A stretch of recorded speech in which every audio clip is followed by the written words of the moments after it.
नमस्कार। मेरे इस नॉलेज वर्ल्ड यूट्यूब चैनल पर एक बार आज पुनः आप सभी का स्वागत है।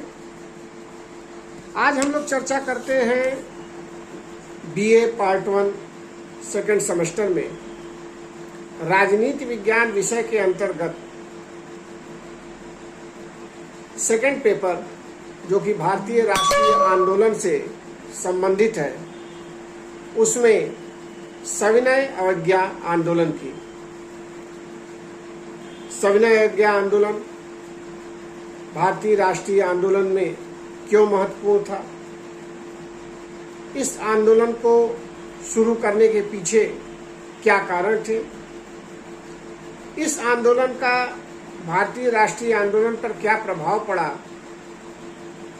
इसमें कौन कौन सी प्रमुख घटनाएं हुई और इस आंदोलन का भारतीय राष्ट्रीय आंदोलन में क्या महत्व था, इस पर आज हम लोग अपनी चर्चा शुरू करते हैं। तो चलिए प्रारंभ करते हैं भारतीय राष्ट्रीय आंदोलन में सविनय अवज्ञा आंदोलन की भूमिका पर। सविनय अवज्ञा आंदोलन भारतीय राजनीति में महात्मा गांधी के द्वारा शुरू किया गया दूसरा सबसे महत्वपूर्ण आंदोलन था। जैसा कि हम लोग जानते हैं 1920 में महात्मा गांधी ने असहयोग आंदोलन शुरू किया था और 1930 में सविनय अवज्ञा आंदोलन महात्मा गांधी के द्वारा ही शुरू किया गया।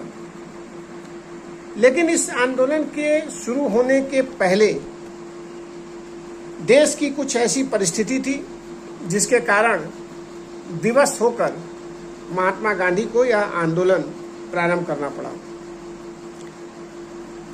अगस्त 1928 में जो नेहरू रिपोर्ट प्रकाशित हुई थी, उसके संबंध में मुसलमानों के अतिरिक्त कांग्रेस के नेताओं में भी अत्यधिक मतभेद था।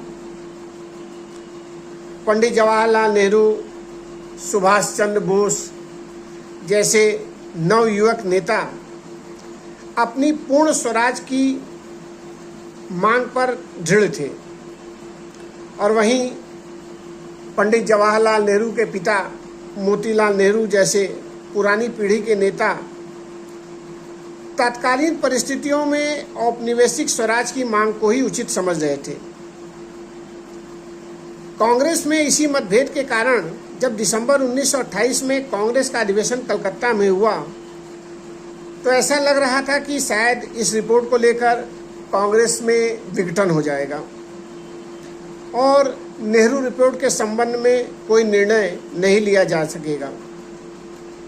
परंतु ऐसी परिस्थितियों में महात्मा गांधी आगे आए और उन्होंने रिपोर्ट पर मध्यस्थता करके दोनों गुटों में समझौता करा दिया, जिसके कारण नेहरू रिपोर्ट को स्वीकार कर लिया गया। इसी समय महात्मा गांधी ने कांग्रेस से एक प्रस्ताव और पारित करवाया, जिसके द्वारा सरकार को एक अल्टीमेटम दिया गया, जिसका महत्वपूर्ण अंश इस प्रकार था कि यदि ब्रिटिश संसद इस विधान को ज्यों का त्यों 31 दिसंबर 1929 तक या उससे पहले स्वीकार कर लेगी तो कांग्रेस इस विधान को अपना लेगी, बशर्ते कि राजनीतिक स्थिति में कोई परिवर्तन न हो।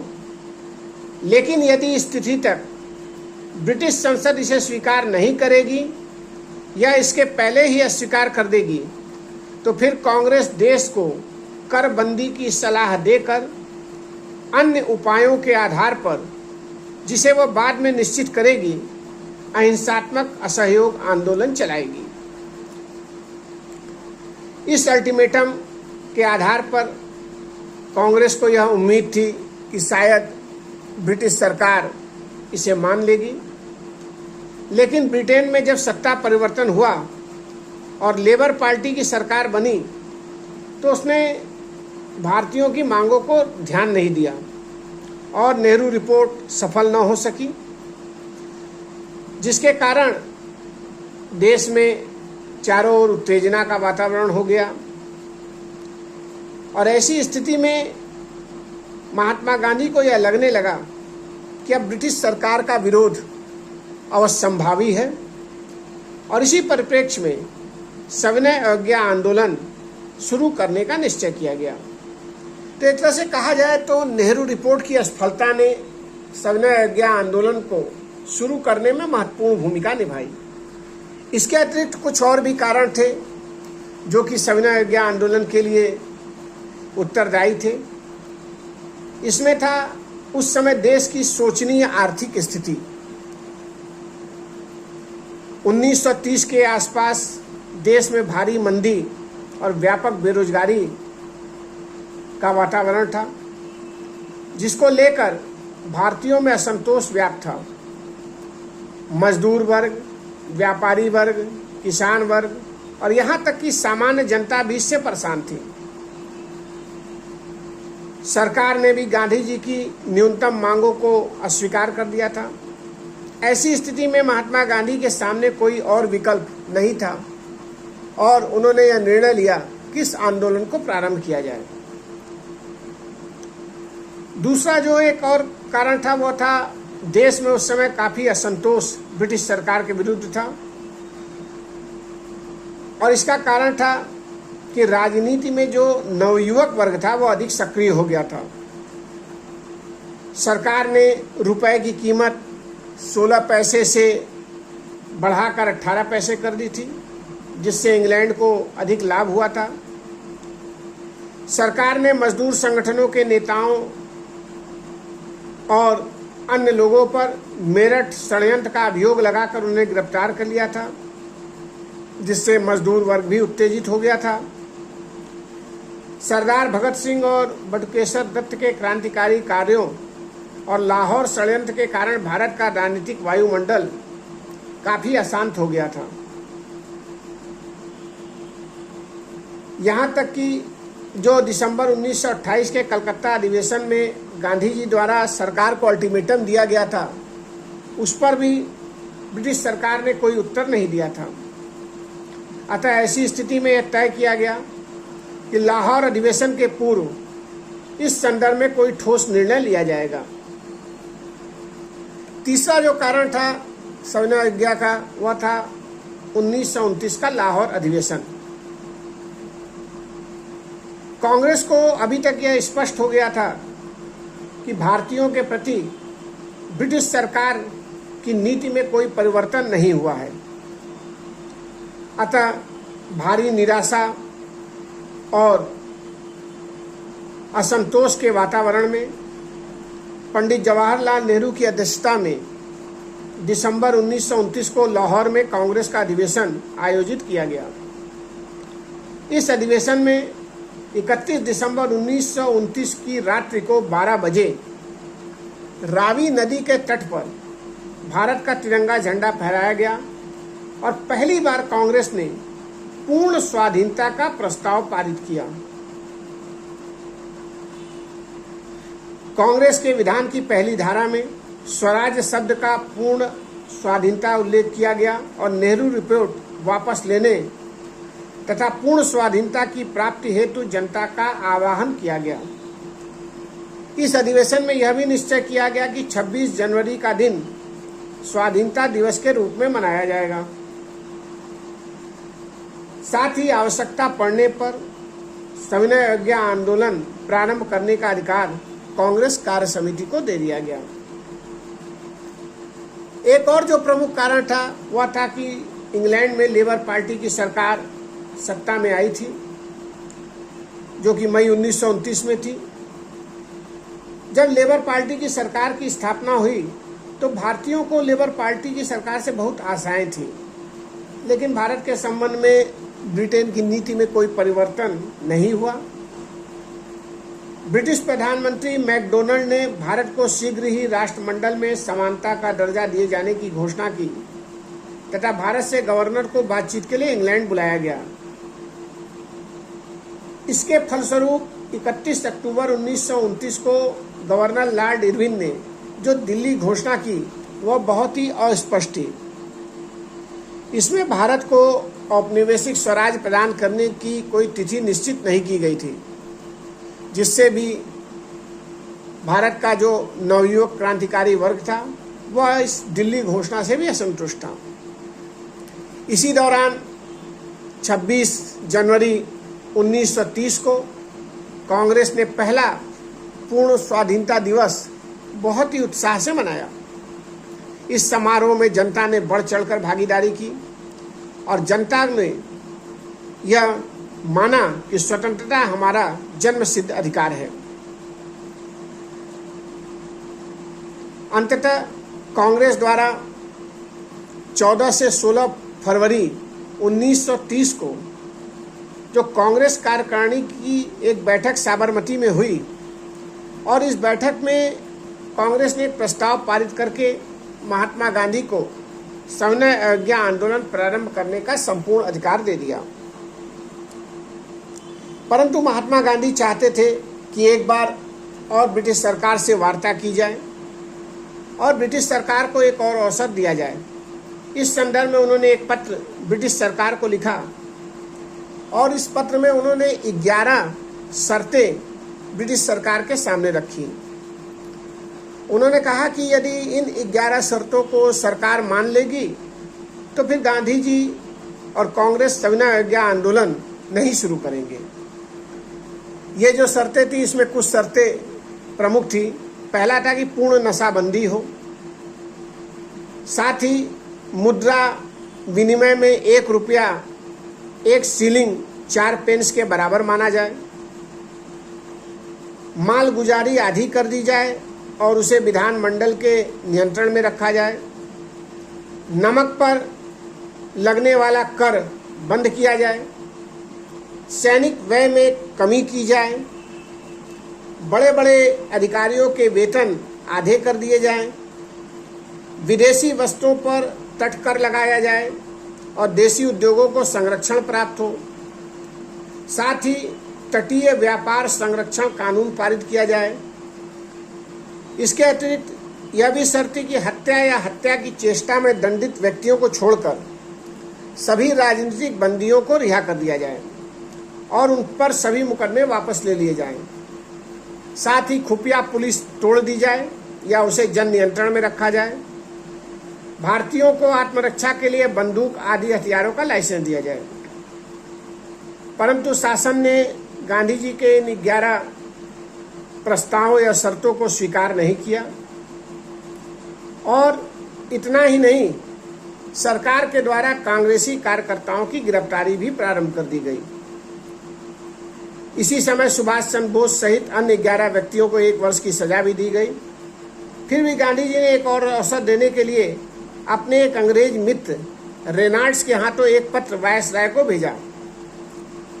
इसका उत्तर वायसराय ने बहुत ही निराशाजनक दिया और उल्टे गांधी जी को ही सावधान करते हुए कहा कि मुझे दुख है कि गांधी जी वह रास्ता अपना रहे हैं जिसमें कानून और सार्वजनिक शांति भंग होना आवश्यक है। अंततः गांधी जी ने कहा कि मैंने घुटने टेक कर रोटी मांगी थी, परंतु मुझे उसके स्थान पर पत्थर मिला। अब मेरे सामने और कोई विकल्प नहीं है। ब्रिटिश राज केवल शक्ति के सामने झुकता है, इसीलिए वायसराय के पत्र से मुझे कोई आश्चर्य नहीं हुआ। भारत के भाग्य में तो जेल खानों की शांति ही एकमात्र शांति है। संपूर्ण भारत एक जेल खाना है। मैं उन ब्रिटिश कानूनों का अर्थ समझता हूँ और मैं उस शोकमय शांति को भंग करना चाहता हूँ जो राष्ट्र के दिल को कष्ट दे रही है। अंततः गांधी जी ने सविनय अवज्ञा आंदोलन प्रारंभ करने का निर्णय लिया। 11 मार्च 1930 को साबरमती के मैदान में 75,000 व्यक्तियों ने एकत्रित होकर प्रण किया कि जब तक स्वाधीनता नहीं मिल जाती तब तक न तो हम स्वयं चैन लेंगे और न ही सरकार को चैन लेने देंगे। उन्होंने इसमें से 79 ऐसे कार्यकर्ता चुने जो 12 मार्च 1930 को साबरमती आश्रम से दांडी समुद्र तट की ओर चलेंगे। 200 मील की यह यात्रा थी। 12 मार्च 1930 को यह यात्रा प्रारंभ हुई और 200 मील की लंबी यह दूरी 24 दिनों में पूरी की गई। जैसे जैसे गांधी जी के नेतृत्व में कार्यकर्ताओं का समूह आगे बढ़ रहा था, वैसे वैसे मार्ग में स्थित गांवों का जनसमूह भी उनके साथ जुड़ने लगा। उनसे गांधी जी यही कहते थे कि ब्रिटिश साम्राज्य एक अभिशाप है और मैं इसे समाप्त करके रहूँगा। वे खादी पहनने, शराब पीना बंद करने, सरकारी नौकरी छोड़ने का उपदेश भी देते थे। 5 अप्रैल 1930 को गांधी जी अपने कार्यकर्ताओं के साथ दांडी समुद्र तट पर पहुंचे।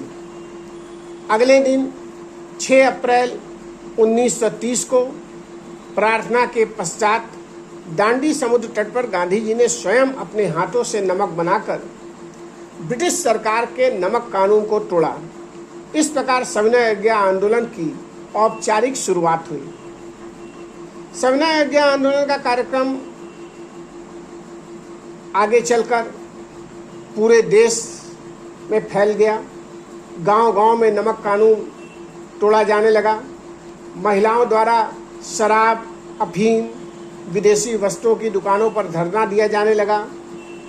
विदेशी वस्तुओं का बहिष्कार किया जाने लगा। यहाँ तक कि सरकारी कर्मचारियों को नौकरी से त्यागपत्र देने के लिए भी कहा जाने लगा। अंततः ब्रिटिश सरकार ने 4 मई को महात्मा गांधी की गिरफ्तारी कर ली, परंतु महात्मा गांधी द्वारा यह जो आंदोलन शुरू किया गया था वह उनकी गिरफ्तारी के बाद भी नहीं रुका और महात्मा गांधी के आह्वान पर देश के नागरिकों ने बढ़ चढ़कर इस आंदोलन में भागीदारी की। प्रारंभ में तो ब्रिटिश सरकार ने इस आंदोलन की तकनीक का उपहास किया था, लेकिन जब यह आंदोलन पूरे देश में आंधी की तरह फैल गया तो सरकार की नींद हराम हो गई और उसने आंदोलन को कुचलने के लिए दमन चक्र चलाना प्रारंभ कर दिया। प्रदर्शनों और सभाओं पर रोक लगा दी गई। लाठीचार्ज रोजाना होने लगे। 21 मई 1930 को धरसाना में 2500 स्वयंसेवकों ने नमक के गोदाम पर चढ़ाई की तो उन पर पाशविक लाठी प्रहार किया गया। इस लाठी प्रहार का जो सबसे करुण दृश्य था वह था कि गोदाम के आसपास की संपूर्ण भूमि दर्द से कराहते हुए आदमियों से पड़ गई थी। किसी का कंधा टूट गया था, किसी के सर फट गया था, लोगों के सफेद कपड़े खून से रंग गए थे। धरसाना के बाद बडाला तथा अन्य स्थानों पर भी ऐसी ही घटनाएं हुई। लगभग 90,000 लोगों को जेलों में डाल दिया गया, यहाँ तक कि इनमें महिलाएं भी थीं। कक्षाओं में घुसकर विद्यार्थियों और अध्यापकों को भी लाठियों से पीटा गया। महिलाओं को भी निर्दयता पूर्वक पीटा गया, उनसे अभद्र व्यवहार भी किया गया। पूरे देश को एक अध्यादेश शासन के अधीन कर दिया गया। यहाँ तक कि कांग्रेस को एक अवैध संस्था घोषित कर दिया गया। लोगों की संपत्तियों को उनसे छीना जाने लगा। पंडित जवाहरलाल नेहरू और गांधी जी जैसे नेताओं को बंदी बना लिया गया, परंतु यह आंदोलन चलता रहा। धीरे धीरे अंग्रेज सरकार ने यह समझना शुरू कर दिया कि अब इस आंदोलन को दमन चक्र के आधार पर बहुत दिनों तक दबाया नहीं जा सकता। तो उसी दौरान सरकार की पहल पर एक अंग्रेज पत्रकार जिनका नाम था मिस्टर सोलोकॉम और डॉक्टर जयकर और तेज बहादुर सप्रू ने गांधी जी से जेल में मिलकर समझौते का प्रयास किया, लेकिन गांधी जी ने उनके सामने भी शर्तें रखी और उन शर्तों को सरकार से मानने के लिए कहा, लेकिन सरकार उन शर्तों को मानने के लिए तैयार नहीं थी। इसीलिए आंदोलन चलता रहा। इसी बीच सरकार द्वारा 3 गोलमेज कॉन्फ्रेंस का आयोजन लंदन में किया गया। प्रथम गोलमेज सम्मेलन में भाग लेने के पश्चात तेज बहादुर सप्रू, डॉक्टर जयकर आदि नेताओं ने गांधी जी को सलाह दी कि यदि कांग्रेस सरकार के साथ वार्ता नहीं करेगी तो संभव है कि सरकार देशी रियासतों और अल्पसंख्यकों से ऐसा समझौता कर ले कि भारत के हित में न हो। इन नेताओं के प्रयासों के परिणाम स्वरूप अंततः 5 मार्च 1931 को महात्मा गांधी और वायसराय लॉर्ड इरविन के बीच एक समझौता हुआ, जिसे गांधी इरविन समझौता कहा जाता है। और इसी समझौते के बाद सविनय अवज्ञा आंदोलन समाप्त हुआ। इस समझौते में लॉर्ड इरविन ने सरकार की ओर से निम्नलिखित आश्वासन दिए, जैसे कि राजनीतिक बंदियों के अतिरिक्त उन बंदियों पर जिनका हिंसा का आरोप है छोड़ के शेष को मुक्त कर दिया जाएगा। आंदोलन अवधि में जो संपत्तियां जब्त की गई हैं वह उनके स्वामियों को लौटा दी जाएगी। सभी अध्यादेश और मुकदमे वापस ले लिए जाएंगे। भारत के लोग समुद्र के किनारे नमक बना सकते हैं। भारतीय शराब व विदेशी वस्तुओं की दुकानों पर शांतिपूर्वक धरना दे भी सकते हैं। इस समझौते में महात्मा गांधी के द्वारा भी कांग्रेस की ओर से लॉर्ड इरविन को कुछ बातों का आश्वासन दिया गया, जैसे सविनय अवज्ञा आंदोलन समाप्त कर दिया जाएगा। कांग्रेस निकट भविष्य में लंदन में होने वाले द्वितीय गोलमेज सम्मेलन में भाग लेगी। कांग्रेस ब्रिटिश सामान के बहिष्कार का राजनीतिक हथियार के रूप में प्रयोग नहीं करेगी। कांग्रेस अपनी उस मांग को त्याग देगी कि आंदोलन अवधि में पुलिस द्वारा जो अत्याचार किए गए हैं उसकी निष्पक्ष जांच होनी चाहिए। साथ ही कांग्रेस ने यह भी कहा कि अगर यह समझौता स्वीकार नहीं होगा सरकार के द्वारा तो फिर कांग्रेस कोई भी आवश्यक कार्रवाई करने हेतु स्वतंत्र होगी। साथ ही सरकार भी अगर कांग्रेस यह समझौता स्वीकार नहीं करेगी तो वह भी शांति व्यवस्था बनाए रखने के लिए आवश्यक कार्रवाई करने हेतु स्वतंत्र होगी। जो गांधी इरविन समझौता हुआ उस पर ब्रिटिश सरकार और गांधी जी को भी आलोचना का सामना करना पड़ा। कुछ लोगों का कहना था कि अंग्रेज सरकार द्वारा भगत सिंह को रिहा करने की शर्त स्वीकार न करने पर गांधी जी को समझौता वार्ता तोड़ देना चाहिए था। पंडित जवाहरलाल नेहरू, सुभाष चंद्र बोस आदि ने कहा कि गांधी जी ने अनजाने में भारत को बेच दिया। ऐसे कई और आरोप भी गांधी जी पर लगाए गए। यह समझौता इरविन की कूटनीतिक चालों की एक सफलता थी। इस समझौते पर लंदन में द टाइम्स ने यह टिप्पणी की कि इस प्रकार की विजय किसी वायसराय को बहुत कम मिलती है। लेकिन यह भी कहा जा सकता है कि कुल मिलाकर भारतीय राष्ट्रीय आंदोलन में सविनय अवज्ञा आंदोलन एक महत्वपूर्ण आंदोलन था। इस आंदोलन के कारण भारतीयों को कई अधिकार प्राप्त हुए और खाली एक समझौते के आधार पर इस आंदोलन के महत्व को नज़रअंदाज नहीं किया जा सकता है। तो आज का हम लोग की चर्चा सविनय अवज्ञा आंदोलन पर समाप्त होती है। अगली बार एक नए विषय के साथ मैं पुनः आप लोगों के समक्ष उपस्थित होऊंगा। तब तक के लिए धन्यवाद।